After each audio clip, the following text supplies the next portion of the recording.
Welcome in, everybody. Welcome. How's everybody doing? I hope my audio is working. Yeah, it's working. So, tonight is the night, guys. Tonight is the freaking night. We're starting with paranormal experiences and paranormal encounters. That transition freaks me out. I know. That's why I did it. Episode 1, numero uno. And who better to start this off with our friend Migzzy. Guys, I am so excited about this. This is going to be a lot of fun. It's going to be thought-provoking. It's going to be intense. There's going to be a lot of weird and wonderful experiences that people have had. But I think most of all, it's interesting to discuss these kind of things. Even though a lot of people are like, I'm a little bit nervous about chatting about these kind of things.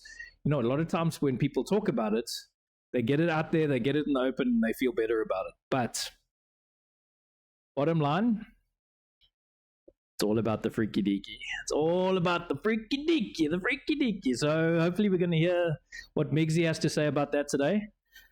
Thanks for jumping in, everybody. Dwayne? Welcome in. How you doing? Kushka, K16, Maxi, welcome in, everybody. That is the question. Is ghost real? K16, is ghost real? That's what we're gonna find out. The freaky deaky. SJ, welcome in. Hello, everybody. Welcome. Hope you guys are all good. Are you guys ready for a little bit of paranormal chit chat? I hope you guys are. A little echoey. Oh, geez, that's not good. I wonder why it's echoey. That's strange. Hold on. Shouldn't be echoey. Let's quickly check. Bubble butt, bubble butt, bubble butt. Yes. Cringe.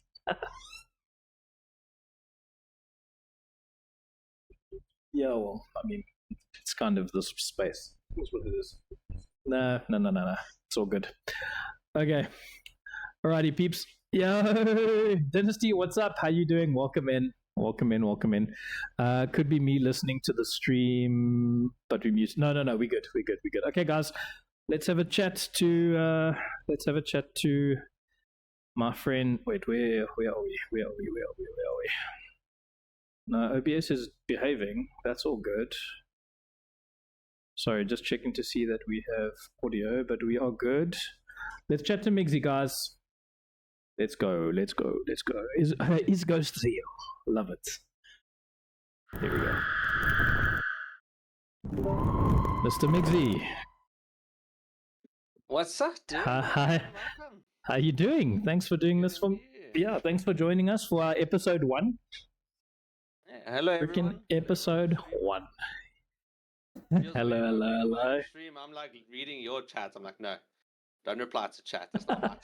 You're very welcome to reply to chats, dude. Your chat, my chat, Mikasa, Sukasa. That's how it goes. Very good. Yeah. Are ghosts real? Hell yeah, they are. Dynasty, I love the way you think. Hey, Maxi. Welcome in, guys. So, guys, the reason for setting up this little just chatting session is there's been a lot of people chit-chatting about their experiences with the paranormal.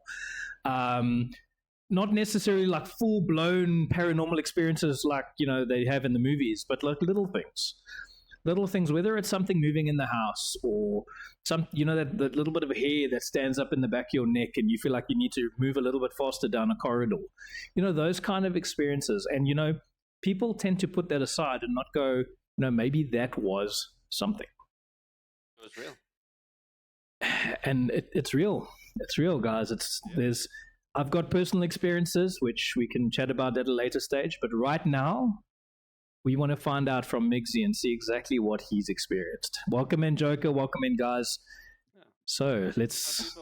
Some people are skeptics and some people are believers, and I think that some people just need to have that paranormal experience for themselves to become believers. And I don't know if you guys watch investigators online on YouTube and stuff. They bring new people in and they experience something, and then their view on it changes. So yeah.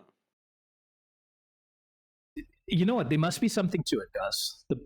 Exactly, Kushka makes a very valid point. The body reacts to something, and if the body is reacting to something, there has to be an action for a reaction. So there has to be something there. You can feel when someone's staring at you. Exactly. Those dark corners where something, you just feel like there's something not right. That is where you have to kind of go and look.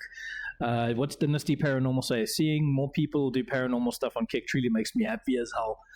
It's what we do. Expect a lot more of it, and especially with this man. This man, we're gonna do some collabs, some crazy collabs. Do some IRL. Correct. Maybe Migzzy wants to fill us in those little IRLs. Migzzy? What, doing an IRL with you in real life? What do you think? We look, I've actually researched a couple of places in South Africa. Some of them are not too far from where we stay, maybe an hour, 2-hour drive, and it's hotels. So maybe if things go well on stream, me and Smithology can book out a haunted hotel for a night and go stay there and go see what happens, and then bring you guys with us and do it live. 100%. I think that's a damn good idea. Freaking amazing idea.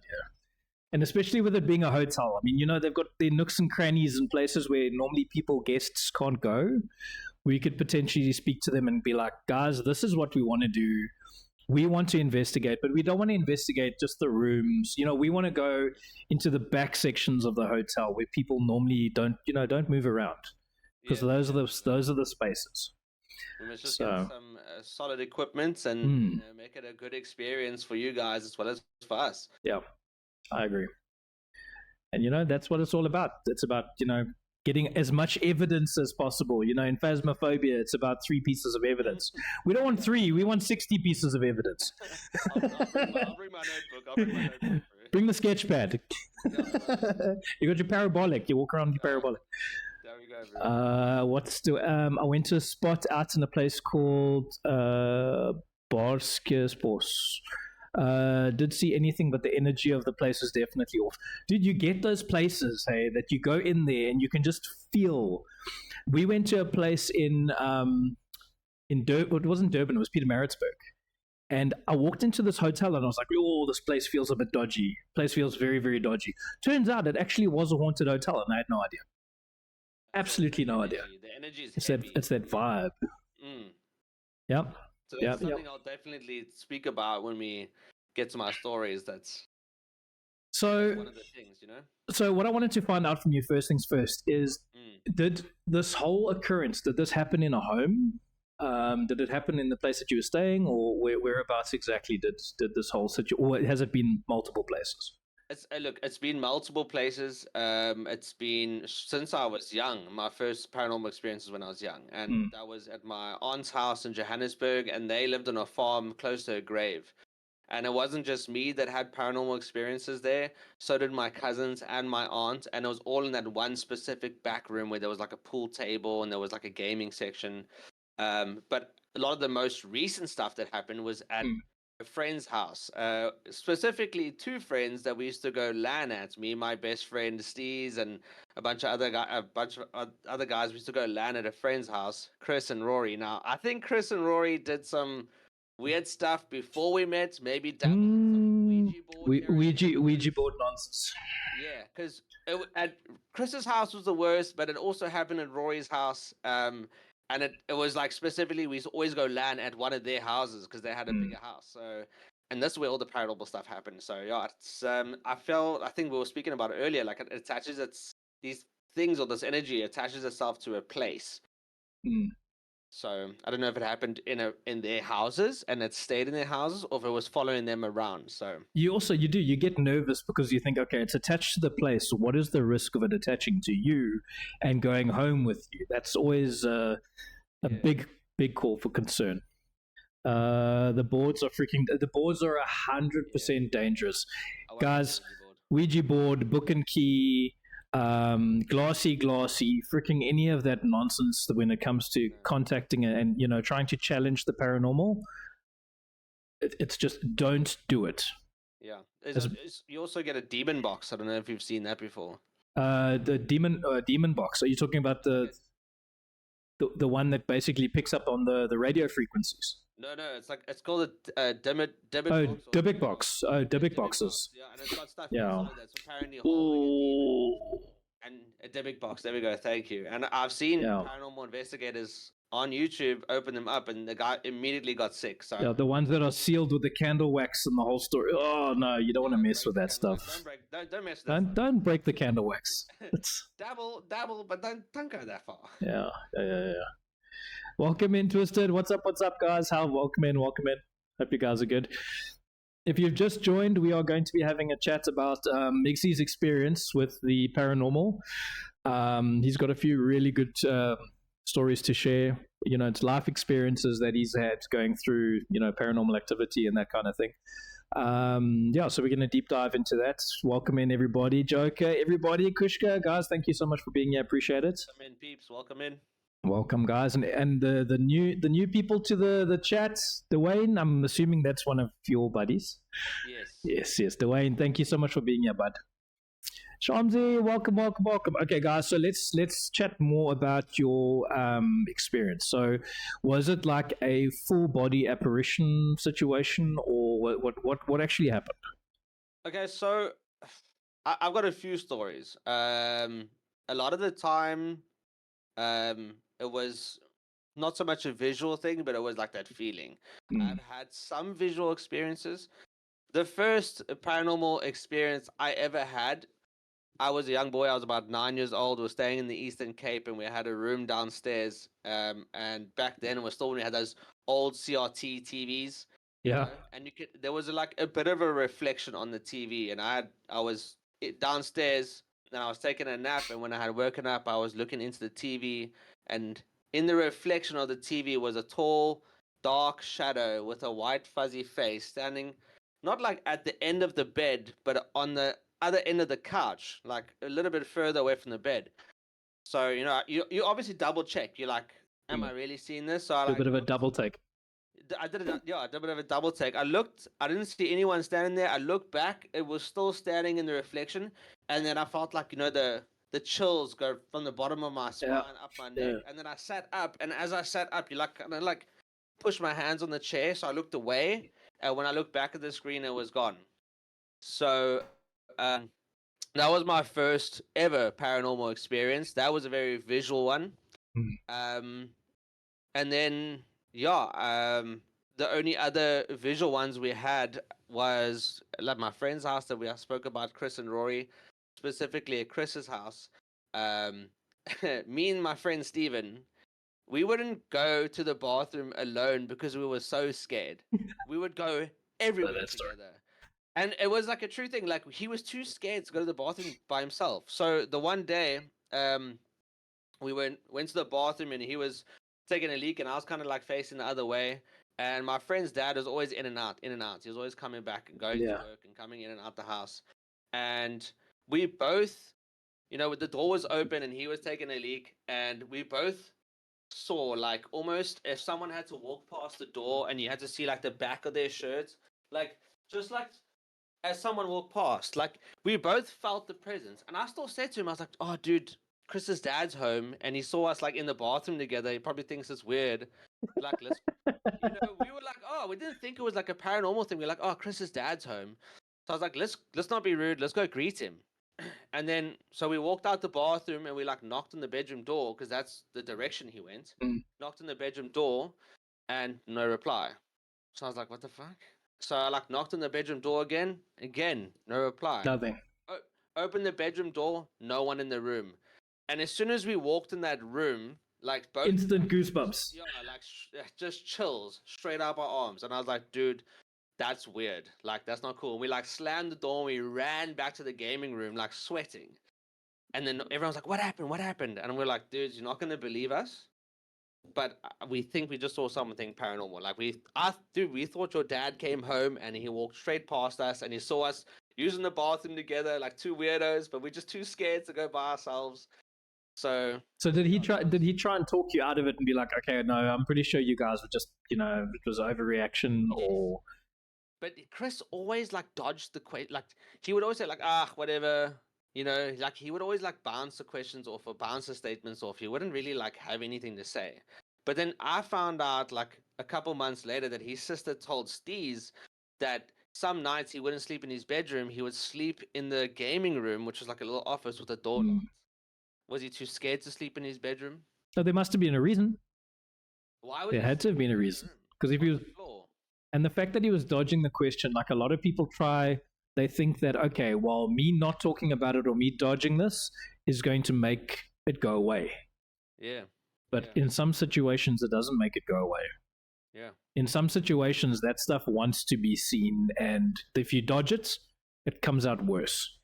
Well, speaking about dodging, the most intense, the most real paranormal experience I've had, and I I can get Steez on the phone to attest to my statement. I'll never forget this. It's like I can remember it like it was yesterday. We were sitting in the lounge downstairs at Rory's house. My friend Chris and Rory were sitting at Rory's house. He had a double story, and we were sitting downstairs in the lounge, and the lights inside the lounge was off, but the kitchen light was on. So the lights from the kitchen was shining through the door into the lounge basically. And we were just watching normal TV. I don't know what we were watching, and I'll never forget this. I saw a shadow zip in, like super quick. It went underneath. It went came through the door underneath the couch, and at that house, he had like those old, those wooden blinds that you would like pull, and they're like rolled up. Yep. It was a little bit rolled up at the bottom. It wasn't all the way down. It was a little bit rolled up, and this shadow came flying in, and the whole blind like literally got hit up. Like you could hear that sound of the blind being hit, and then that same shadow it left almost like a liquid. It was like slow. It was still quick, but it wasn't as quick as it entered. Almost as if it entered, used its energy, and then like had to leave slower because of all the energy that I had used.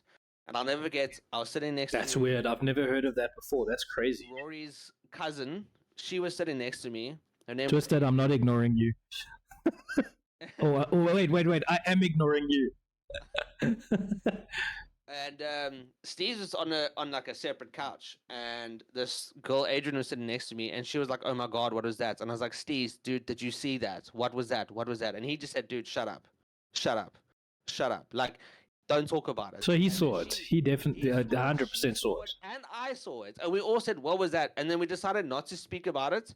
She crawled up next to me and like grabbed me, and we just sat there in silence for a while, and then eventually we like got we didn't talk about it for about 3 days. Eventually I said to Steve, like, dude, what was that? What did you see? And then he told me the same story. So I think that was the most intense. But you're saying that it left like a residual moisture or like a residual thing, what, like on the just it under didn't leave anything behind. It like when it entered the room, it was like a quick shadow, like a very quick shadow. But when it left the room, the shadow wasn't as like quick. as quick. It's Okay. almost like its energy was drained. That's hectic. That is hectic. So, Jeez. How's it, Ginger? Welcome in, guys. I'm not ignoring you. I promise. I'm gonna get to your questions, guys. I'm speaking, okay? it's Migzzy's turn. Welcome in, guys. Yeah. Dude, so that's quite intense. I mean, yeah. But now, obviously, a lot of situations like that. What? Okay, now my first question is, what time did this kind of situation happen? What was the? About 1 o'clock in the morning. Okay. Early morning, late, yeah. Don't you find it weird that like a lot of these kind of situations happen when it's like in between, say, 12 o'clock midnight and 3 o'clock, like witching hour? A lot of the weird shit tends to happen between that time. But I think also like their houses were haunted. Like there was a room at Roy's house. His parents or his mom was like a seamstress or something. They made clothes, and there was a room at the bottom of the stairs where they had all the materials that they would cut up and make clothes with. And me and Steez never went in that room. It almost felt like someone was standing by the door, or people were standing by the door, and we would stand at the edge of the door, not teenagers like edging each other on, like you go, and then he would like push me, and then I would like go in a little bit, to be like, no, dude, I'm not going, and we literally never ever went in that room. You get that nervous feeling to go into that room. it's like that energy that was like evil in that house was there in that room. It was like residual energy. But then it has to be a negative energy. I mean, for it to make you feel like that, Mm. it has to be a negative energy. You know what? Like, there's a lot of people say that in some instances there's a lot of positive energy and there's a lot of positive stuff. Let me just check it. So many people don't know how to address these things. So sad when they get scared. Kushka, it's a natural reaction to be scared. It's the unknown. It's that not knowing what you are dealing with because it is unseen. And I think that is the knowing biggest what you do challenge. next. Like, do you Yeah. talk about it? Do you keep quiet? Do you ignore it? Like, do you give it acknowledgement? Like, yeah, it's. But that's exactly it. I mean, do you give it full acknowledgement and be like, okay, yes, you are here. I acknowledge you. Let's move forward. Mm. Because I feel like in some instances you can do that. In some instances you like I get nervous with stuff like that. I break out into like a full blown sweat in situations. In their face, like Yeah, it feels like my blood drains from my body in those kind of instances. And I've had a lot. And that is the reason why I'm doing this. It's because I want to find out other people's experiences and see how they feel about those kind of reaction situations. Mm. And Uh, do you have but any other questions for me? yeah. Let me quickly fire some more. So, do you think that these kind of situations or activities happen a hell of a lot more during like storms? And do you think full moons and storms and all of that kind of thing is connected to hauntings, or do you think that it is completely at random? It's completely dependent on the house. What do you think? I don't think the storms. I think that yes, maybe. I'm just thinking electrical energy from an electrical energy perspective. From what I've seen and what I've heard, they say that the paranormal and like entities and stuff can gather more energy during like lightning storms and stuff because of all the electromagnetic field energy and stuff like that. But I think it's whatever's in that house. It could be at random. It could just be whenever that thing has energy. Maybe it's gathered energy and now it's able to show you this, or maybe you're just vulnerable in that state because your vulnerability is what gives it power sometimes. So I wouldn't say that it's that's not what I believe. I just believe that they like you're saying they go to they get stuck in one place or they get attached to one person. Mm. So have you ever been back to that house? No, we obviously all grew up and Yeah. the internet came around and we didn't go to LAN parties anymore, which so now we all stream. Yeah. But I mean, it would be intriguing it would be absolutely freaking insane to be able to actually go, okay, if the parents still own the property or if they're still around or anything, how crazy would it be to actually go there and reinvestigate that situation? I would love to do that.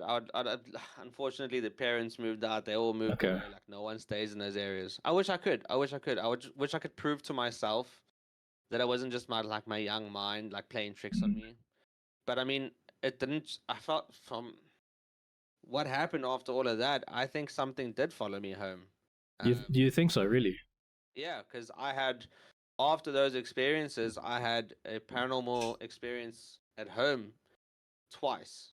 And my mom actually got a medium in, and the medium said that there was something in my bedroom. And he had to correct. like bless the house and he was walking around the house with like a smoke lantern and everything. Smudging the property. Yeah, smudging. He was smudging. So yeah, I have stories on that at my house, which will freak people out. Go for it. Tell us. The first thing I noticed, the first time I noticed that something was happening was all of a sudden one night after Lan came home, laying in bed, and like that's we were saying earlier that you can sense when someone's looking at you or staring at you. If you're standing in line waiting for coffee and someone's staring at you, you kind of like turn around like. So you get that vibe. You can feel it. Now, I had the sense that there was a tall man or like a manly energy standing behind my door. Like, because in my bedroom, you would like open the door and then my bed would be across from the door. So I'd basically be where I am now and the door's there. So I walked away from my mic. And for about a week, I could not sleep with the light off. I had to lay there staring at the corner of that room until eventually I'd fall asleep because I was so scared. But it wasn't like, I didn't feel like it was an evil energy, like I wanted to hurt me, but I could feel there was a presence there. And about a week later, I'll never forget this. We had a dog named Zeus, and this dog walked into the room, and I was like, "Hey boy, what's going on?" And he like turned, looked at the corner, started barking aggressively at the corner. No, the animals can pick it up. Dude, Dude, animals pick it up so quickly. He was barking aggressively at the corner, and then it's like, you know when you hit a dog and it squeals? Like, and then it ran out my room. He was barking aggressively, then squealed, then ran out my room. And that's when I went to my mom and I said, "Mom, I've been telling you that there's an energy or there's someone in my room." That the dog was barking and this happened. And then before the medium came out, because this, I obviously told my mom all this shits, and she was worried as well. So we had a medium come out. And I'll never forget that the one night I was having a nightmare, and I woke up. It almost sounded like a scream in my ear, like someone had woken me up by screaming in my ear. Dude, the screaming thing. I don't know if it's happened to anyone else, but someone was just chatting about the screaming in the chat, and the funny thing is that screaming things happened to me. But sorry, carry on. To you as well. So yeah, I woke up and it was like a woman's voice, almost like, like in my ear. And as I woke up, the belt fell off the hook on my door. How do you? The belt's got a hook. So tell me how a belt that's been on the back of my door for months all of a sudden just falls off. Dude, chills from the tips of my toes to the tips of my ears. I got out of bed and I ran straight to my mom's room. Middle of the night, I was like, "Mom, Mom!" Like screaming, dude, sweating. So yeah, that's when eventually my mom eventually got the medium out of the house. Because there was something. And my mom said, I brought it in from wherever I've been. And I know. It must have been. Yeah. I don't know if it was the same entity that followed whatever they did that they never admitted to. But the fact that they didn't, it's not even just about the admitting side of things. The fact that they didn't go, okay, you know what? There's definitely something here. We might need to address this problem. And did the parents say anything about it? Were the parents also very like nonchalant? It's nothing, don't worry about it. Nonchalant, bro. Like, you know, kettle will turn on in the middle of the night, washing machine will turn on in the middle of the night. Please. Dude's sister, like she was like, "Oh, fuck again, go turn the kettle off." Like they'll kind of like brush it off. Dude, and a kettle switching on at night isn't exactly like, oh, it can happen by mistake. That physically has to be switched. No. Let me see what Twisted says here. I was on my parents' place and we were talking about my grandfather and grandmother. I told her they were here and told my grandma and grandpa to dim the lights in the house. And they dimmed, and my mom said she felt a warm hand on her arm and told her it was a grandmother letting her know she was okay. That is beautiful. You know what, like that kind of situation, I feel like it could be one of two things. Either yes, it could be the grandmother, you know, just giving that recognition that she's there, you don't have to worry. Or it could be this more devious side of it, which kind of scares the shit out of me. Because sometimes crazy things happen, and in those kind of situations, they try and mimic somebody close. That makes me nervous. Yeah. If I can touch on that topic, if anyone watches Sam and Colby on YouTube, they released an episode at what's that very famous house? You're talking about the Winchester Mansion. No, not the Winchester Mansion. It's where the paranormal. I'll find it just now. But the one with the red door. Yeah, like that. It's from that house. They made movies about it. The Demon House. I'll get the name of it just now. But Sam and Colby went and did a whole weekend there, and there was this couple called Satori and Cole, whatever the guy's name is, and they have a specific technique when they're touched, and they can have all these knocking sounds. And if you guys go watch that episode on Sam and Colby, every entity that they speak to is like a family member, and the family member is always saying like that we're looking over you, we're making sure that you're okay. So sometimes it's not always evil. Yeah. Sometimes it's good energy. Yeah, sometimes it is good Family. energy.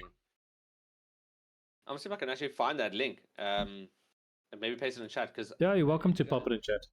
if people are really interested in this stuff, and especially Twisted, after what you're saying about your Thank you, Joker. grandmother and your mom felt it, like go check this out. It might open your eyes.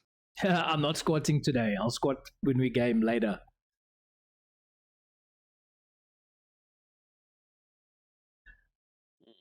Oh, the Conjuring House. The Conjuring House. Ah, okay. Yes.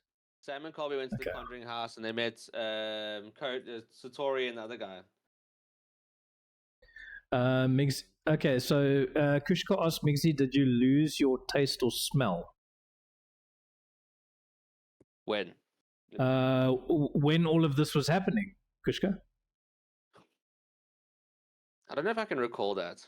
All I can recall is like sweating and being scared and being frozen. Did you hear about them losing the Annabelle doll the other day? Oh my gosh. Oh God. Did that thing go missing? Oh, that's a mess. Isn't the Conjuring House in Rhode Island? I think it is in Rhode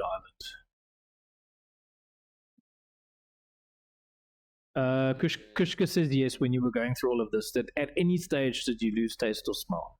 I guess it's a bit, yeah. I can't recall. I just remember being very scared. That was a hoax.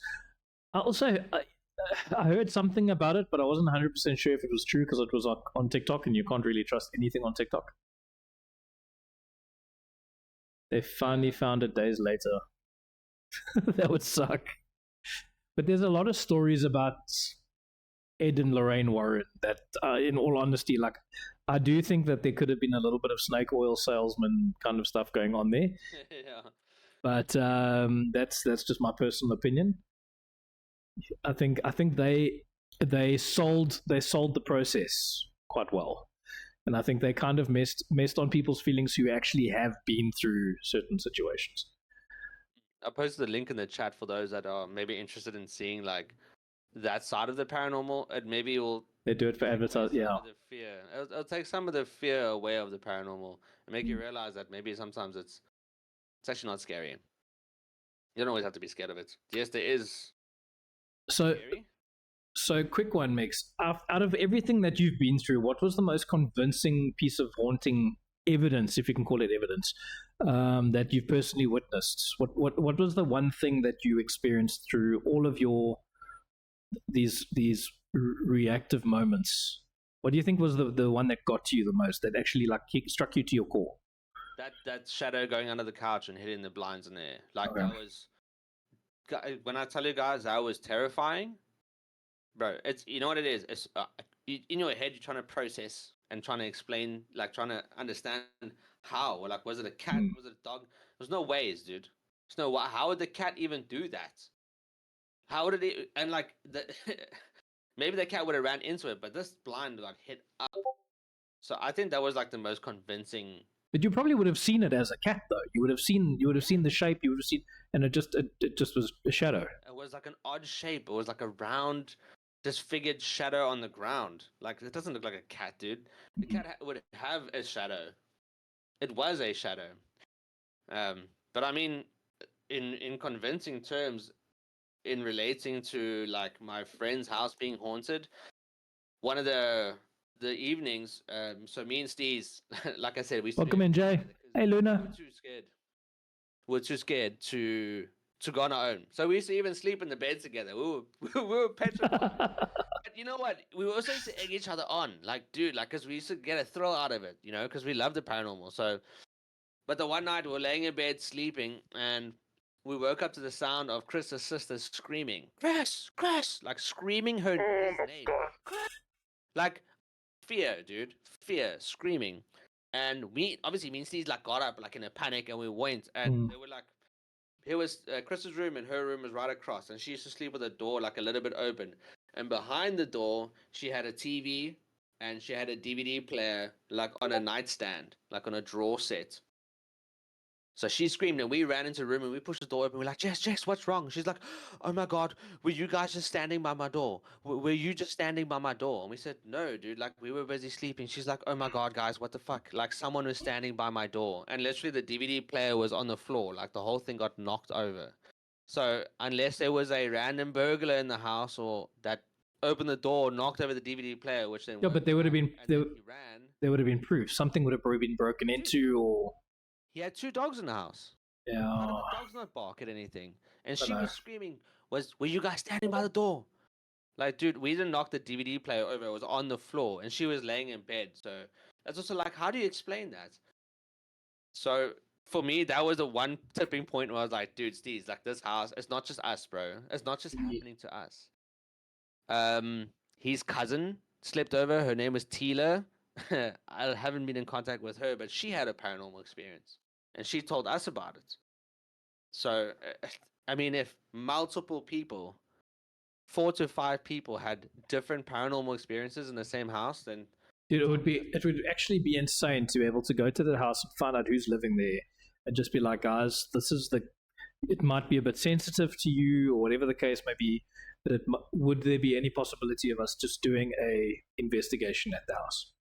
I wonder. And see what. I mean, I know where the house is. I could go knock on the door. Is it local, or is it in West Beach, bro? One Are you house is in West Beach, serious? And the other one's in Milnerton. Gosh, this sounds like a plan of action. Start knocking on doors. Hello, how are you? We would like to come in and stay at your house for a night just to investigate and see if there's any spooks we can see. We're not squatters, I promise. Look at my camera. It costs Oh my gosh, that would be, dude. You imagine you walk up to somebody's house and be like, we want to just see if there's any ghosty wosties. That's all. That would be insane. I think they'd probably treat us worse than they would like freaking anybody else, like door-to-door salesmen. Dude, with the things in South Africa, like literally, if someone comes and sleeps in your house, you legally can't get rid of them. So that's true. Squatters' rights. Squatters' rights. Squatters' rights, bro. Like said, I'm if I wanted to. Imagine.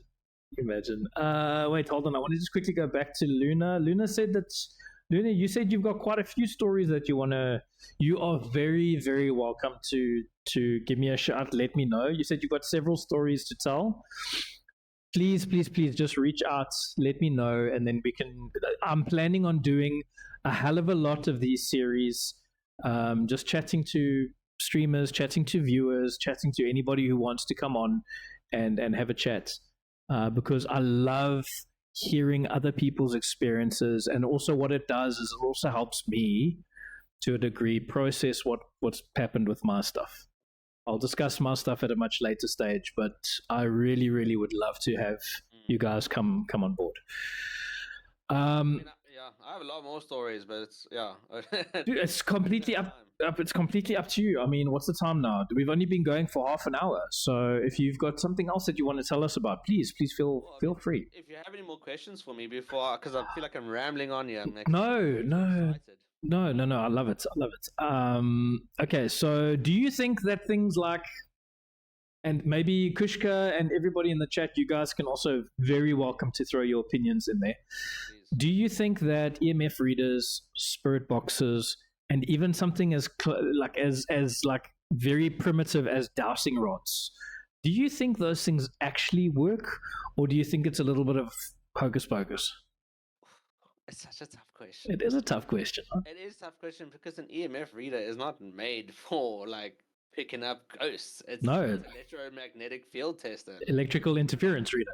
Yeah, it's electrical interference reader. And like that could happen. But I mean, there's a lot of locations that these paranormal investigators go to where there's no power and these things go off, and they go off on command. Like, touch the pod when I count to 3, and it touched on 3. Like, dude, like, look, I guess until we experience it ourselves, we will never really know. I think we need to experience it as well. I think there's that skeptical side of a person that needs to go, I want to try it out. I want to see if it works. But in the same breath, you kind of also don't want to egg something on.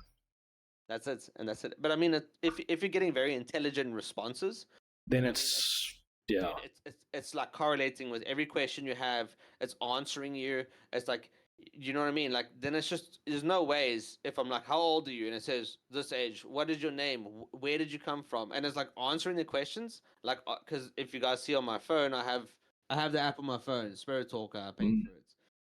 It spits out random words by flipping through like radio stations and stuff. And if it starts answering your questions, it's a little scary. And how do you answer that? Oh, those spirit boxes are quite interesting. They I are, think we need to have a sub goal or something so that we can raise Yeah. money for an EMF for an EMF reader. and a REM pod, so we can go do this for real in real life, guys. And Yeah, I think that's a good plan. And then we can answer that question. Yeah. Kitty K says, I think the hospitals have a heck of a lot of spirits. 100%. If you go, so I had the experience of going into a place called Kempton Park Hospital, which was up in Johannesburg, which has been abandoned. I went in quite a few years ago, and the one place where we experienced a hell of a lot of oddities was in the morgue. I found in the morgue and in the pediatric unit, which is where the babies are. There was a lot of weird shit that just felt very, very uncomfortable, very unnerving. The morgue, very unnerving because it felt like you say, somebody's watching you. Everybody that we were with in that group kept on saying, it feels like somebody's looking over your shoulder the whole time that you're there. Watching you, yeah. Yeah, it was crazy. Ginger says he's got some weird stories. Ginger, dude, yeah, we need to chat. Book it in. Book it in, dude. So I used to have wrestling action figures, and one just randomly fell. And when I went to pick it up, it flew, and I was like, "Nope." Yeah, in that kind of situation. But where was that, Joker? Was that at your house, or where was that? Just a simple pendant work as well. Just a simple pendant, Kushka. So you're saying you basically hang a pendant, but doesn't that kind of work the same as book and key? Tough question. I think they may work to a degree. Spirits can interact with anything electronic. Yeah. A radio or shortwave work. You don't have to buy the expensive ones. Okay, cool. Let me. I was gonna ask Ginger if he would come with us. Maybe we can find a place in between. Take a nice little. Imagine we go, dude. Imagine we go and explore that place in the Karoo. It's just outside of Beaufort West. There's a hotel there that is apparently rather haunted. Well, apparently the Castle of Good Hope, right here in our lovely city of Cape Town, is a place we could go. Properly haunted.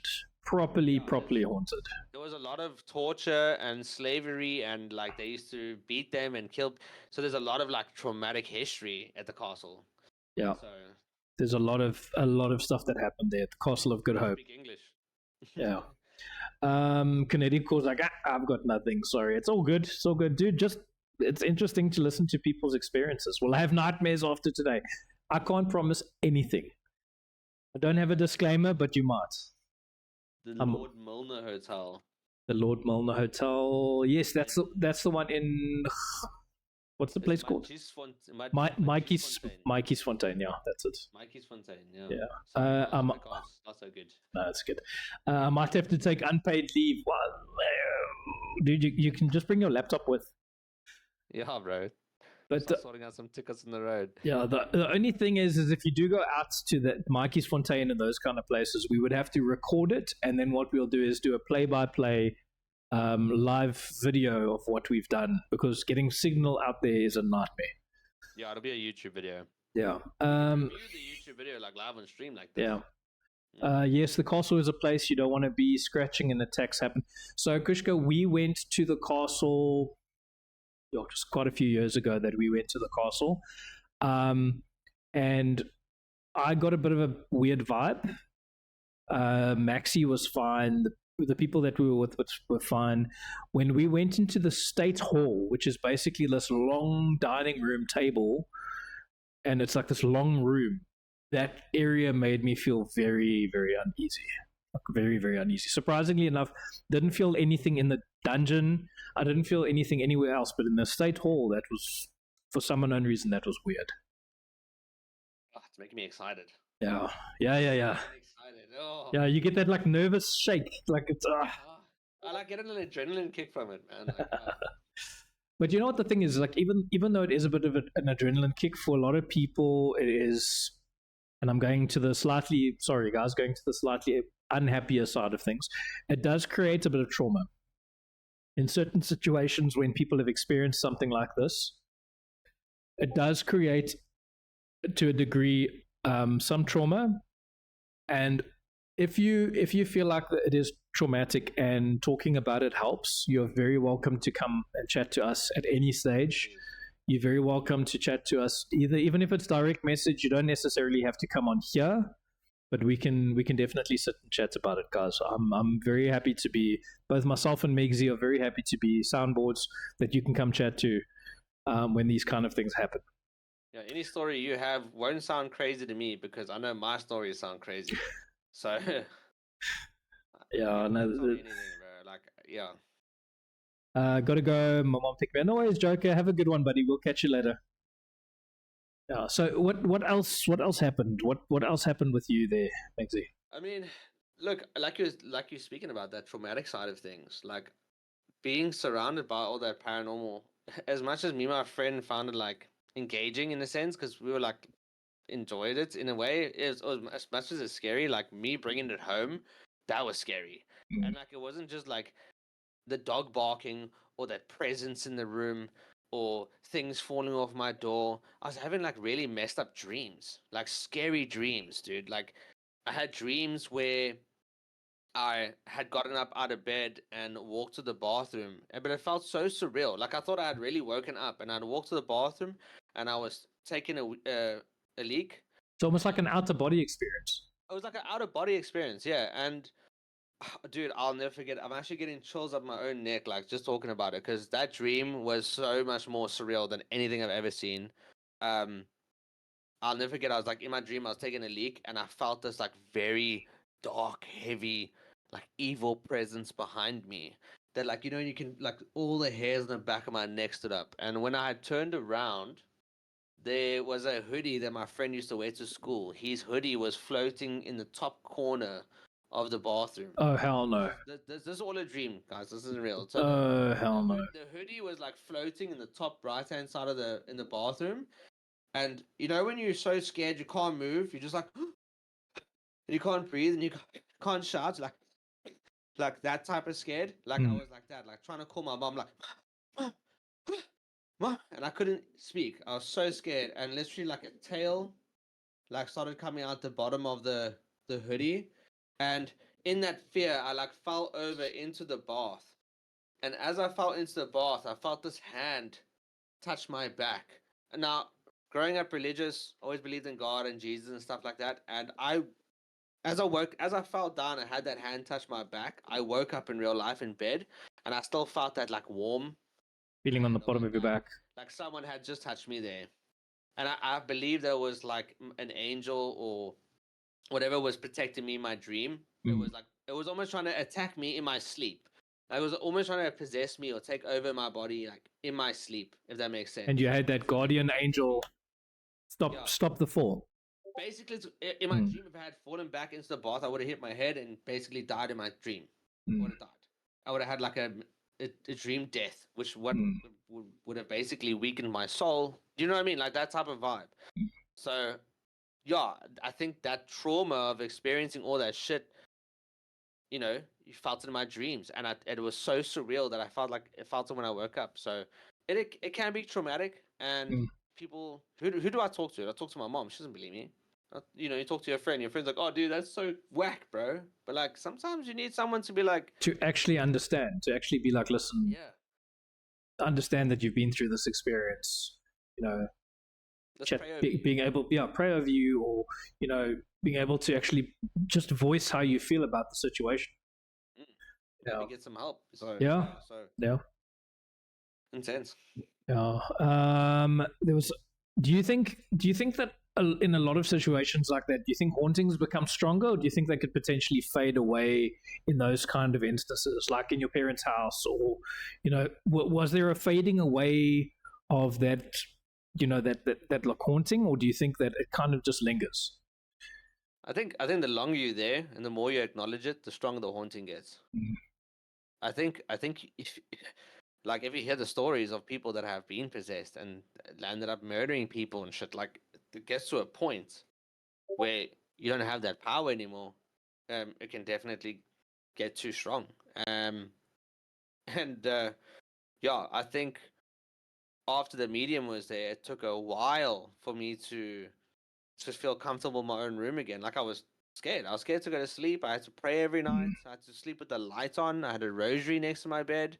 Bro, I was fucking terrified because I And thought they that, feed, and that kind of thing feeds off that fear. It feeds off that yeah, energy. yeah, it took me like you can ask Pigeon. I'm still scared of the dark.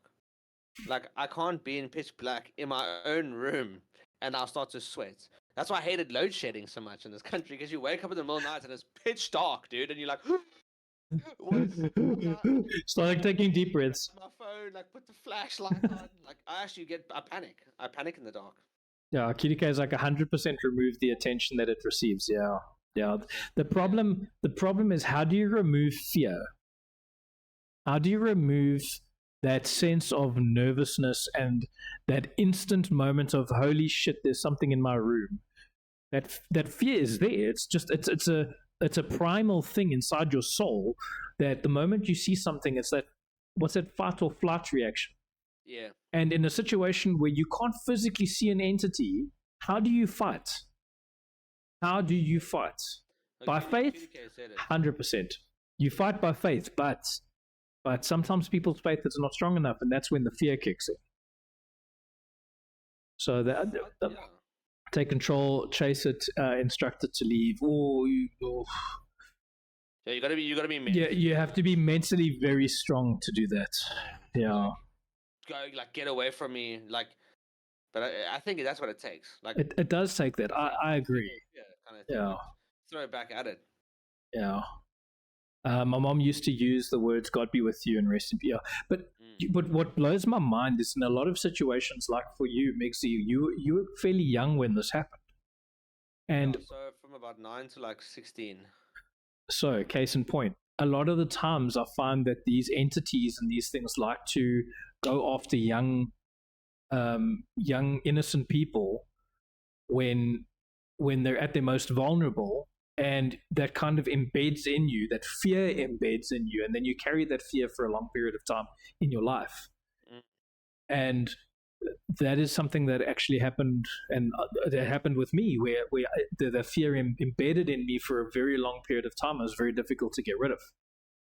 And I'm sure for you as well. I mean, you say now that it's difficult for you to go to bed without the lights on, or you're still scared of the dark, and that is a fear that, yeah, it's a fear that's embedded in you, and to get rid of that is a challenge. I have a question for you, actually. Yeah. Do you feel like, do you believe that like if someone in your family or someone close or in the area or dies in their house, that there's like residual energy, like maybe even for a short period, that there's maybe that residual energy that stays around? Yeah, definitely. From A situation that I experienced with my great grandmother being in my house, 100% yes. exactly the same with my grandmother. She passed away 2 years ago, and I mean we've been living here for 2 years, and nothing ever has happened in this house. But after she died, like my Bluetooth speaker would randomly turn on upstairs. I got it on my camera, I got a house camera, which I have a recording of me and Pigeon were downstairs making dinner, and you can hear the speaker upstairs in the bathroom. It was off for 2 days, and the speaker turned on and said, "Low battery, please charge," and then it turned off again. The camera rotated itself 3 times, dude. Even so, So it picked up something. If I unplug the camera and like you unplug it and plug it back in, it'll reset itself. So it'll test itself because it rotates, but it'll rotate and then return to its original position again. But dude, I have video evidence of it. Literally, like it's watching the house, and then the video cuts out, and then when it turns back on, it's just facing the wall. Like, how do you explain that? And then this was literally shortly after my grand died, and then after those incidents happened, like it didn't happen again. Like her residual energy stuck around a little bit to let me know, and then she It's like I'm still here, just letting you know, kind of situation. Yeah. Same when a person enters your house uninvited, you allow. No, you don't allow them. 100%. But the difference is you can see them. Yeah. That's the thing. The difference is you can see them. They do attack the young and naive. 100%. 100%. There is a residual energy. Yes. Because of purity. Do you see blue orbs? Or did I see blue orbs? Are you saying did or do, Moose? I didn't see any orbs, no. We can't take that off as evidence. Dude, I must actually find that video and actually share it with. I'll share it on the thing if I find it. Dude, my friends are at my house. I had like a get together and this happened. Oh, what Maxie's saying on photos. No, Migzzy's saying that he's got it on video. I wonder if I can find it. But now she makes a very valid point. Like, would there potentially be any orbs in that video? So, oh, sorry, my voice. All good. The speaker turned on upstairs while we were downstairs, and you can still see me and Pigeon like look at each other like, what the fuck was that? Like, and then I got all freaked out. And then on the other time when the camera turned around, I didn't see anything.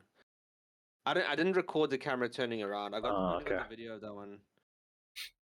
I have to find it, bro. It's somewhere on my phone. Yeah, it'd be interesting if you get anything like that. What I'll do is I'll set up a channel on my Discord, guys. And then if you do pick up anything weird, like if you pick up a photo, if there's anything that you kind of look at it and you're like, pop it into that section in the chat, guys. And if it's a video, if it's a photo, feel free. So as I opened my gallery, is a picture of me and my gran, and we're just talking about it. What are the chances of that? It's so weird. And I went into like other folder. It was like an other folder. Just speaking about her. I have to find it. I gotta save somewhere soon. Oh yeah, Easvers.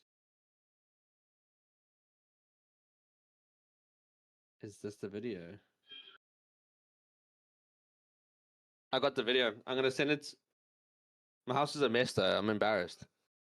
Don't be embarrassed. Don't stress. Near got babe.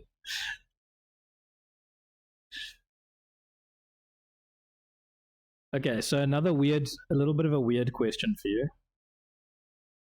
And maybe peeps, all our houses get messy. Exactly. Freaking hell. I mean, I've got a screen lying over there. If you can see it, I've got a freaking ant trap over there. This is my house, guys. It's like we don't have paranormal activity. We've got ant activity. A messy house is a home. 100%, Kushka. 100%. Okay, so one weird question that I'm going to fire at you, but I'm also going to fire it at the chat at the moment. Do you believe that tragic or violent deaths could potentially lead to a haunting? Asking me and chat, eh? Both of you, yeah. Do I believe that a tragic or a violent death could lead to a haunting? Yeah, I think, especially like I watch a lot of paranormal investigators and stuff, and a lot of the stories of the haunted places that they go to is tragic deaths. So I think that maybe when you experience a tragic death, your soul kind of like gets stuck. Your soul gets stuck here, and it gets stuck in that moment, and you kind of have to relive it, which is very sad, I think. It's like a temporal loop. It's like a temporal loop that you get stuck in. Like the one house at Twin Paranormal, if you guys like investigators, go watch Twin Paranormal. Yeah, they are very good. Twin Paranormal is my favorite. I will watch them every Sunday. They are so good. And they went to a house where these people were murdered. They were like on holiday and they all got murdered. And then like all the stuff that kept coming out the spirit box is like, we're stuck here. He's coming. He killed us. We're stuck here. Oh, it's hectic. Stuck there. And that traumatic death leads to that haunting. And they can't get out. Let me just have a look here. If the spirit isn't at peace, then yes, the soul gets torn away from the body. Tragic. Yeah. So listen, I mean, hey, No Witness, what's up? How you doing? Welcome in. So yeah, I mean, in my from my perspective, I do think that tragic or violent situations could potentially pull that soul not towards in the direction that it's supposed to go, but keep it in that loop. And I think it's very sad. It's a very, very sad situation for that person or soul to be in. I think that clip is on my other phone, dudes. It didn't. I must maybe go through my Google photos. I'll find it and send on the thing. Okay, cool. I don't wanna go be on my phone right now. I'll find it a bit later. Okay, and then do you think that a haunting can return? I mean, after say somebody does a cleansing in a house and they do everything in whether it be a spiritual cleansing, when I say spiritual, like a religious cleansing, then you get your other versions of spiritual cleansings and whatever the case is. But let's focus on like a spiritual cleansing. Do you think that a haunting can return after a cleansing? Oof. I think it depends on how strong the demon is, and if the person that did the cleansing, if they did it correctly. I mean, I don't know enough about the medium side of things to know when it really does. And I think maybe if the way it can return is if someone else comes in, like all these paranormal investigators keep coming, bringing something in, and someone else will come in, they'll cleanse the place, and then someone else will come do an investigation, but they got something with them, and they're going to bring that bad energy in again, and then it can send it on the loop again, dig it all back up again. Yeah. And I mean, all I know is that I'm empathic. Yeah. And from what I hear, there's that you're empathic too, in the sense that you can feel when that energy is not right. Yep.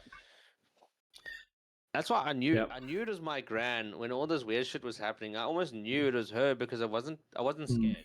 I didn't feel scared. I kept saying to Pigeon, by the way, guys, in chat, Pigeon is my wife. I kept saying to her that it's like, I think it's my gran. I don't feel scared. I don't feel scared at all about it. And if you guys, and like I'll say again, go watch that Sam and Colby clip link that I put in the chat, and it'll give you a nice breakdown of what else it could be, what other energies are out there, and make you feel better about the paranormal. If you Willie, welcome in.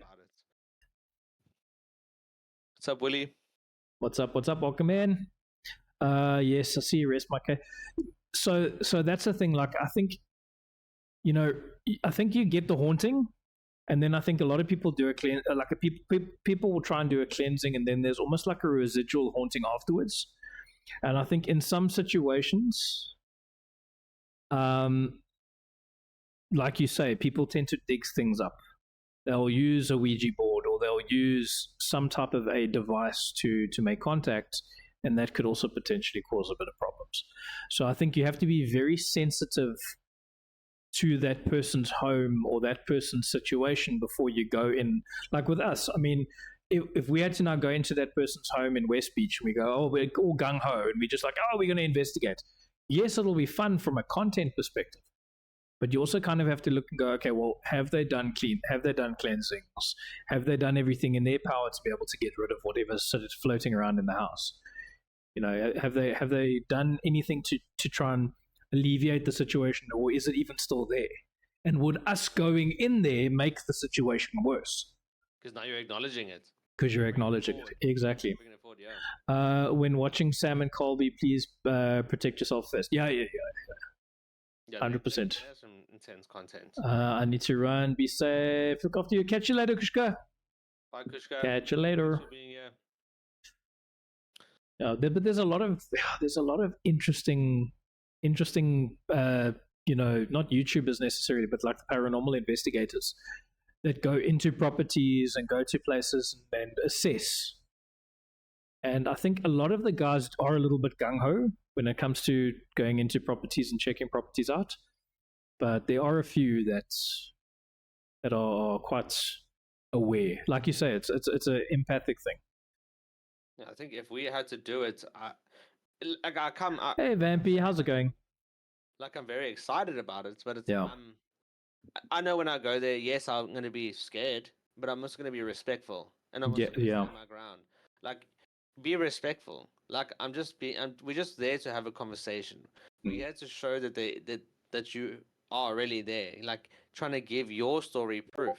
Mm. So we want to know your story.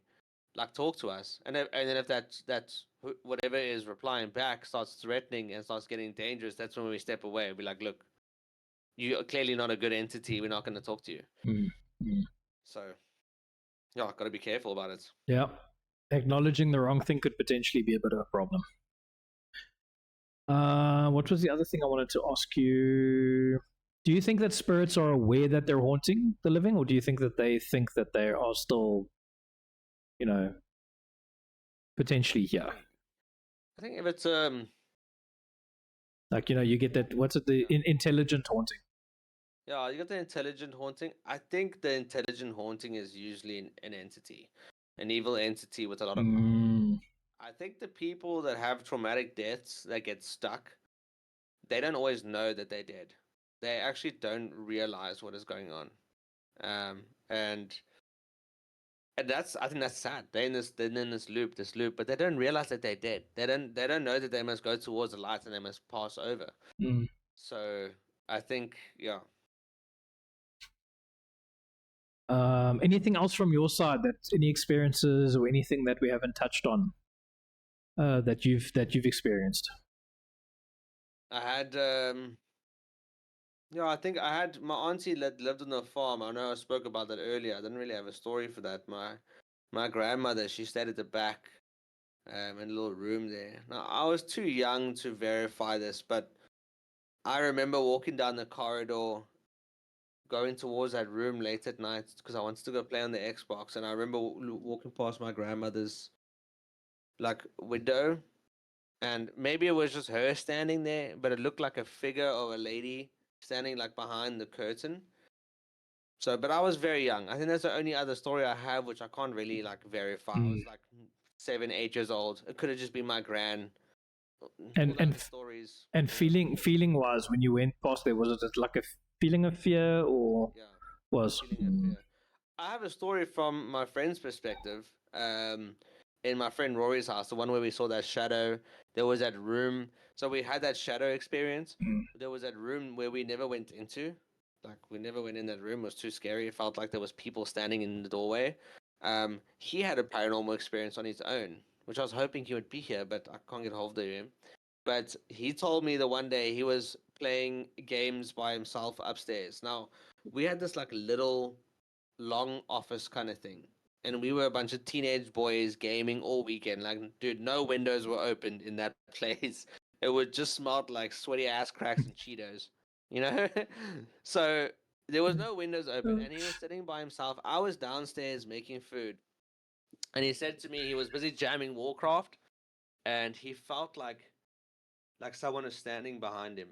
That feeling of like your hair on your neck standing. Yeah, Again, yeah. that feeling of being watched. That feeling of being watched. And he said that he like, took off his headphones and then like looked around, like checked the whole area out, put his headphones back on. He's like, ah, it's probably just like a breeze or something. Like, let me just carry on gaming. Carried on jamming, and again, and he felt the presence. He felt that presence behind him, and it got stronger this time. And I was downstairs. And so he slowly took off his headphones.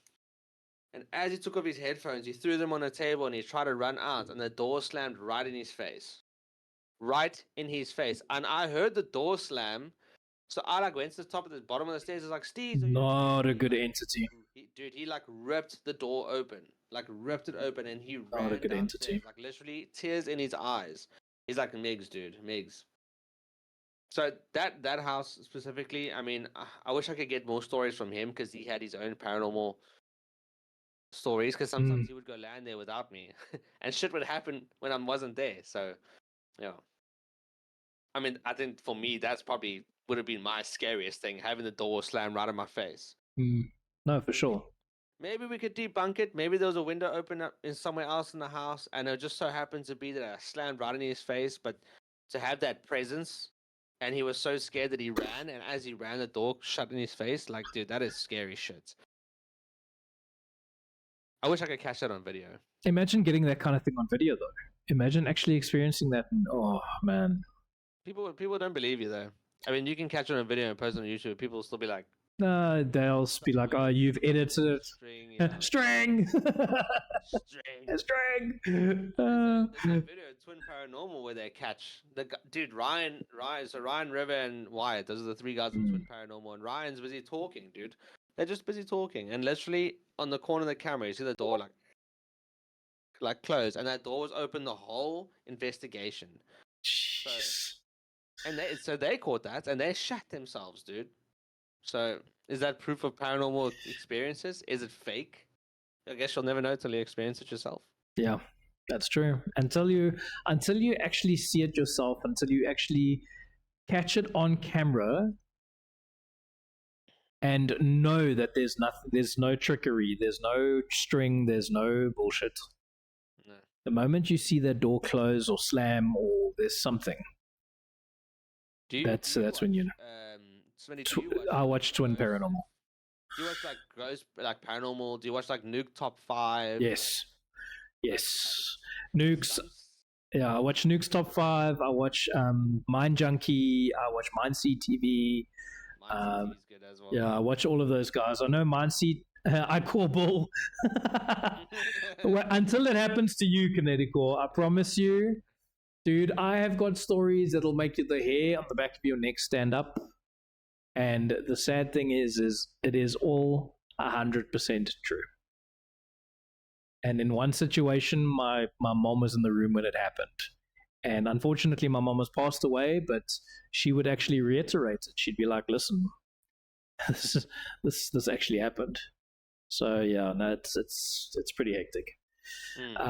But yeah, Mindseed TV, I find there to be a lot of theatrics with Mindseed TV. On purpose. No, he does it on purpose. It's very theatrical. Like some of it is like there's one video where they're like using a Ouija board by a river. Yeah. Yes. Yeah. And then the head pops up out the water. Dude, I was middle of the day. I was watching that at home, and they're very clever the way they do it. Dude, I had chills up my legs, dude. I couldn't believe what I had seen. It was so scary. So yeah. Yeah. No. There's honestly, and guys, please don't get me wrong. Like, there's a lot of situations that I agree with. There is a lot that happens, but unfortunately, we are talking about YouTube here. And when it comes to those kind of situations, there's a bit of bullshittery that happens. But when people actually experience something, I never said, no, listen, you believe, but nothing's specifically happened to you, which I respect. Being skeptical about a situation if it hasn't happened to you, I respect that wholeheartedly. You know, if you go through life and you never actually have to experience something like that, good on you. That's cool. But I've had something happen while I'm with Max. It happened to us when we were in Choritz. We went down to a fishing place, and I had something happen to me in the house while I was with Max. Max can attest to it. So give us a story. Let's hear one of your stories. I'll give you one. Okay. Who wants to hear Smithy's story? Come on. I'm happy to give you guys a one. The rest of the stuff we can chat about at a later stage. But so Max and I went with a bunch of friends. Do you remember when we were dating and you drove home? Oh yes. Okay, but let's not go. That we'll keep for another day. We'll keep that for another day. That got me in tears. So the situation goes, Maxie and I went down to Choritz, which is a fishing village, fishing town area, and it's out way back, like it's pretty far away from where we are now. So we go through there. A friend of ours books a property down there, and we didn't know that the house that we were going to be staying in was quite a big house, but it was quite old. It's a really, really old house. And they had renovated the house, and the place looked great. And we arrived there, put our bags down. Everybody's like, okay, we're going to all choose our rooms. So the people who arrived first got to choose their rooms. We were a little bit late, so we ended up with the room that was almost like next to a scullery. It was like next to a washroom kind of thing, which looked like it was still part of the old section of the house.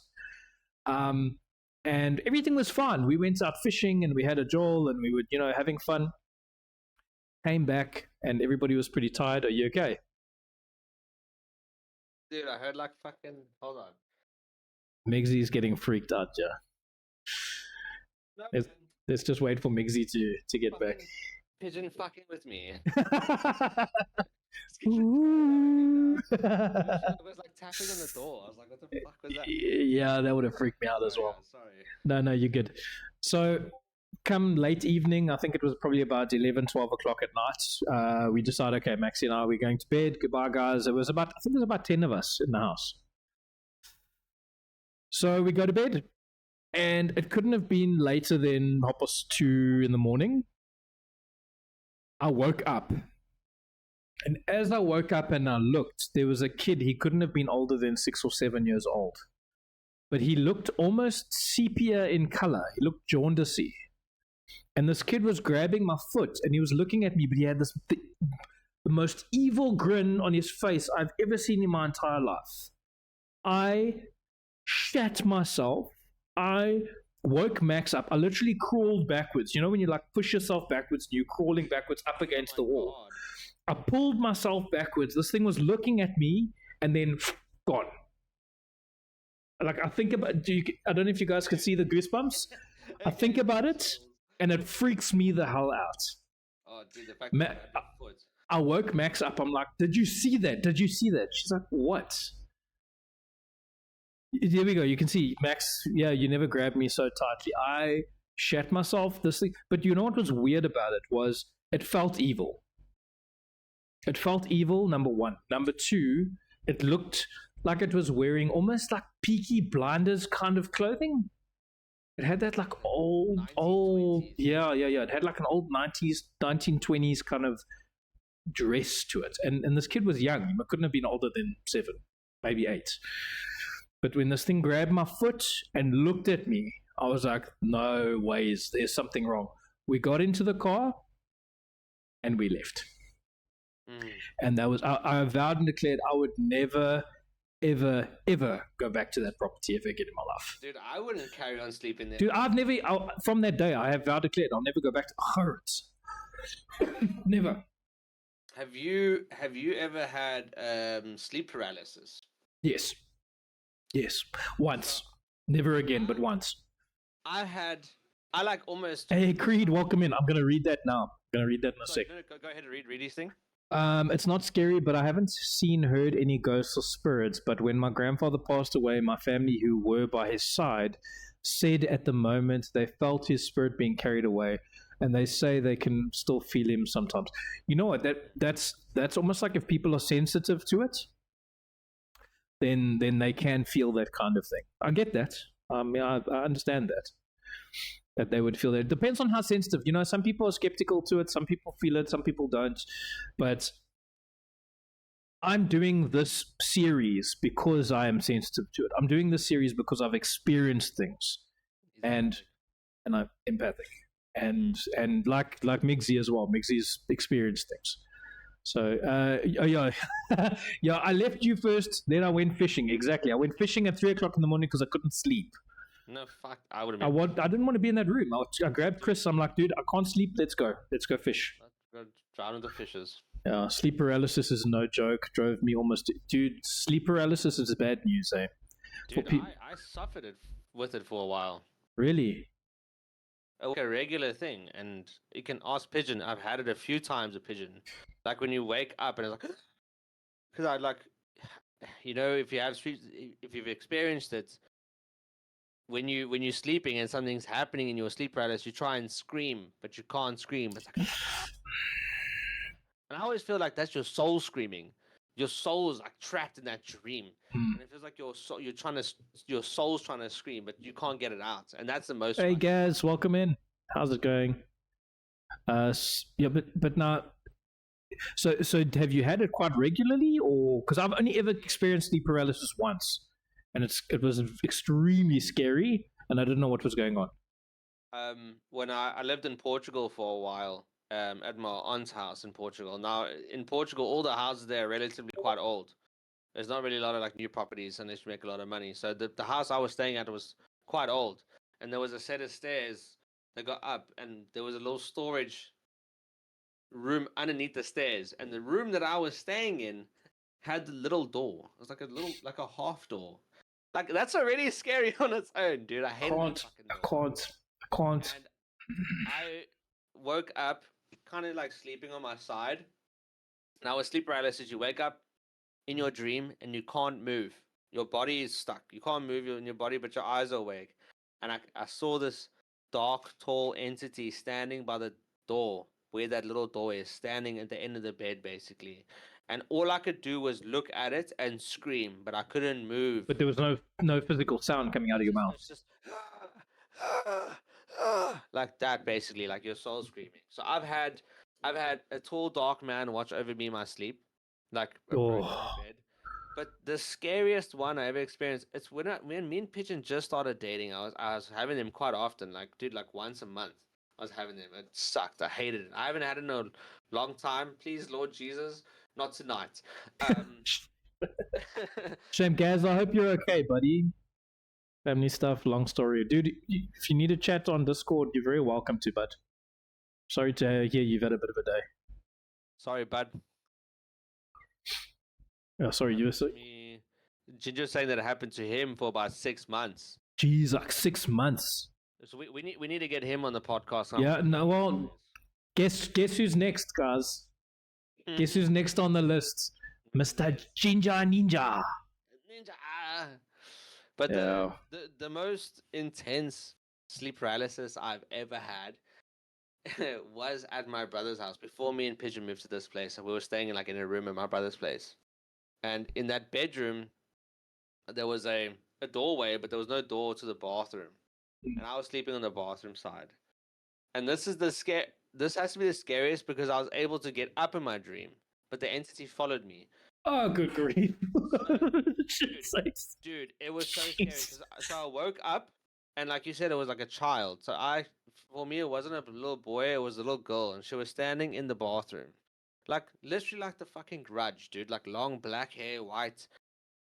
And I woke up, and I could see her, and I tried to scream, and again, soul screaming, can't get any words out.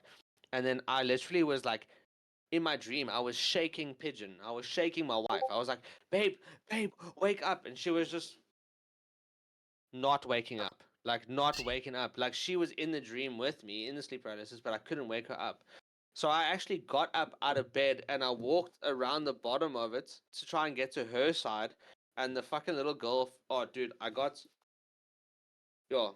she followed me around the bottom of the bed until I got to Pigeon, and I was literally like shaking, like grabbing her. Oh no! As hard as I can, like wake up! And then the little girl was standing right next to me, and then eventually I woke up, and I sat up, I woke up actually, bro, and I was sweating. Like I had to change my shirts because I was sweating so much because I was stuck in that dream for so long. So you woke up in active movement, like you woke up while you were busy shaking her next to the side of the bed, and then you woke up and you were in the bed. In the bed, yeah. That's crazy. So how surreal must that feel? You know, like that screws with your mind completely. Because I had gotten up out of bed, dude. She wouldn't wake up. Dude, imagine like seeing something and shaking your partner, and she just doesn't. That gives me the chills. You can't scream, you can't talk, no one wakes up. That was the worst sleep paralysis I've ever experienced, and it was only at that house that one time. I don't know if I'd been watching, maybe I was playing too many horror games, and it induced this sleep paralysis. But yeah, for me, I don't think that's paranormal. I think that's just maybe our mind. I mean, the fact that there's a entity, the fact that there was an entity there with you. I don't know, dude. I don't know. I think there's something there. If you listen to some mediums, they will like tell you about the entity before they get there because they dreamt about them the night before. Like it's like because there's no time, there's no concept of time in the world in their world. Basically, they like know you're gonna go there, so it's like almost communicating with you the night before. So are they able to penetrate your dreams? We don't know. We don't know. What that frequency is. Yeah, that kind of answer will never be. That kind of question will never be answered. But the scary thing for me is like with sleep paralysis, falling asleep, not being able to move, and then there is actually somebody in your house. Dude. That is the biggest fear that I think anybody can have, where you're lying there, you can't move, and there's somebody physically moving around you. I think that the reality of that must be crazy. Yeah, so Oh, but to go through, I mean, horrible. but like what That's way more scary than actual paranormal experience. I think Yeah. sleep paralysis is way more scary. But it's weird. I wonder what the brain is doing in that situation where a person's going through. I mean, I'd like to actually do a little bit more research on that and dig into the whole sleep paralysis thing a little bit more. There's a game on Steam that it's a sleep paralysis horror game on Steam. I've seen it.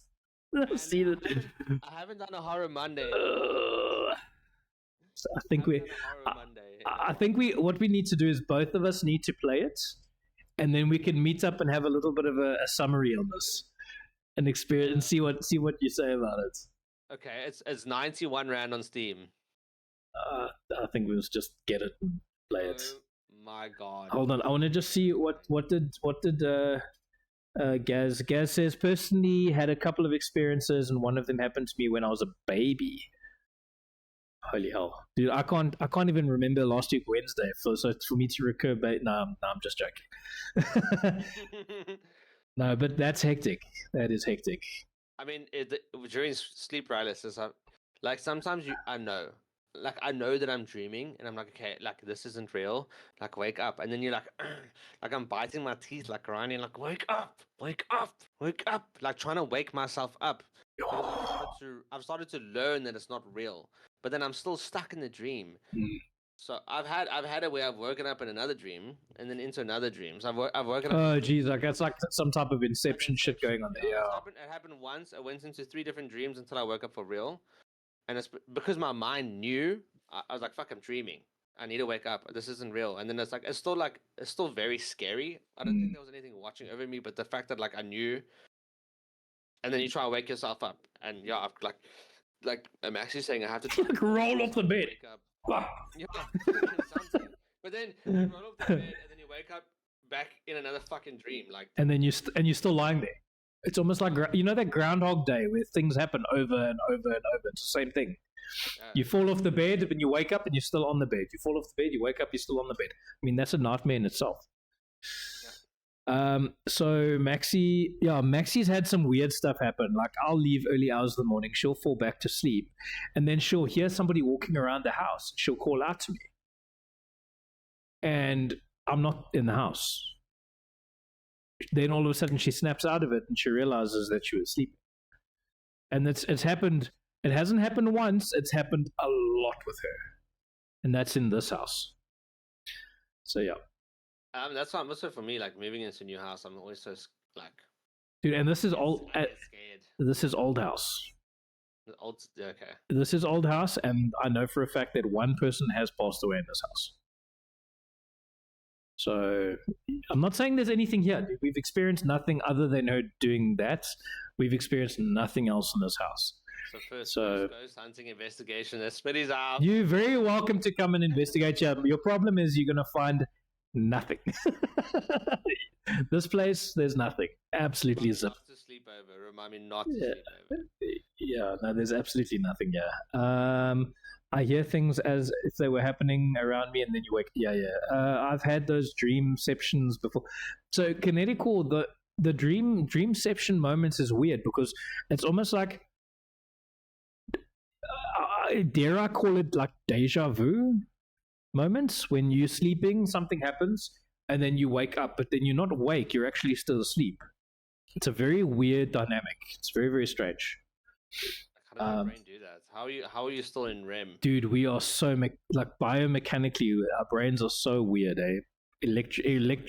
Electrically, our brain, electrochemical stuff that goes on in your brain is crazy. Since I was a child. I'll ask a question quickly. Yeah, go for it. For those who are listening to the sleep paralysis thing, if you guys have not seen someone play the sleep paralysis game, let me know if you guys want to join me tomorrow for Horror Monday, and I'll buy the game and we can play it. I just want to know if I can get some peeps to come watch, because I don't want to be by myself. I can't play horror games by myself, but I can stream it to you guys. I need your guys' support. Guys, let's go give Migzzy some support tomorrow night with a horror Monday. What time are you starting? We can start around 7. Okay, so 7 p.m. 7 p.m. We're gonna watch Migzzy play some sleep paralysis. There's 2 sleep paralysis game. I'll play the one, and you're gonna play the other one. Okay, that's cool. So let's do it this way. So you play one, I'll play the other. Just let me know which one you're buying, and then we kind of report back. Okay. And we'll see how this goes. Maxi says we got you, Mix. Let's go, guys. I've been wanting to get back to my horror Mondays, and I think this would be a nice way to get it going. Yeah, no, it is. Anything else, Mix? Any questions you want to throw at me? Any questions you want to throw at chat? Anything from your side? No, I think I'm good. I'm eager to hear everyone else's stories. Yeah, me too. Me being first one here, maybe I felt like I sound a little bit crazy. Maybe my paranormal experiences seem a bit out of the wazoo. But that's why I'm just really keen to hear, Smithy. I want to hear your stories. You sound like you've had some intense ones. Yeah. And it sounds like Mr. G's gonna have some good ones for us as well. So I'm just very excited for that. Yeah, and again, guys, I'm so sorry that this ended up happening on a Sunday. The plan was for it to be yesterday, but unfortunately, migraines happened. Yeah, so had sleep paralysis. I had sleep paralysis, 24-hour sleep paralysis. Maxi's like, pray you sleep well. Guys, thank you so much for being here for this. I really do appreciate it. And Migzzy, again, dude, thank you for being number one, eh? Of course, bro. Thanks for having me. Thanks for being number one on the list. Damn. Thanks for the invite. Damn. Sure. Yeah. Keeping it local, keeping it lacquer. Eh? Keeping it local, keeping it lacquer. Yeah, dude. Anything else? You good? No, that's you all. good? All right, I'm gonna be off now. All right. Hopefully, I can sleep well. Peace out, everyone. Have a good one, buddy. Thanks so much again. Before you disappear, I'm gonna quickly have a chat to you. I just want to quickly end with the chat, and then I'm gonna have a chat to you quickly. Okay. Give me 2 seconds. Alrighty, let's quickly go back. Peeps, thank you so much. Today was absolutely amazing. A big thank you to Migzzy for chilling with us and explaining what happened to him and us deep diving into his stories. And yeah, guys, it was a nice. I mean, that was a relatively long stream. Yeah, it was pretty good. And the fact that Migzzy came in with some amazing stories about what's happened to him. And if you guys have got some stories on your side and you've had experiences, please reach out to me on Discord. Well done on the first episode. Thank you. I'm not going to keep Migzzy long. I'm going to... what I will wake up to. Guys, again, thank you so much for chilling. I appreciate you guys. And yeah, we'll catch you on the next one. Thanks again, guys. Be good. Stay safe and don't have nightmares.